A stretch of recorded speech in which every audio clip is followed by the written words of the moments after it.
মুসলিম উম্মাহ মার না খেলে কোন মুসলিম উম্মাহ মার খাবে আমাকে বুঝান। আমি তো বুঝি না, আমার জ্ঞান কম।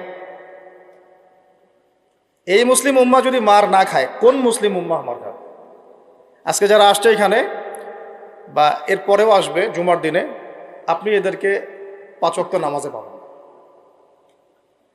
তাহলে যারা 5 ওয়াক্ত নামাজ পড়তেছে না, জুমার নামাজটাকেই দিন মনে করে, তাহলে এই মুসলিম মার না খেলে কে মার খাবে? আমাকে বুঝান, আমি বুঝি না, কিছু বিষয় আমি বুঝি না। আবার যারা নামাজ পড়ে তাদের আখলাক, ব্যক্তিত্ব, আখলাক, চরিত্র, সুন্নতের জীবনযাপন, আমরা বলি না সুন্না মাফিক জীবনযাপন, রাসূলের সুন্না মাফিক জীবনযাপন, কতজনের মধ্যে চেহারা, সুরতে, পোশাকে, আশাকে, কথাবার্তায় সুন্নত আছে। তো যে জাতি মুসলিম উম্মাহ মার না খেলে কোন মুসলিম উম্মাহ? চ্যানেলটি সাবস্ক্রাইব করে আমাদের সঙ্গেই থাকুন।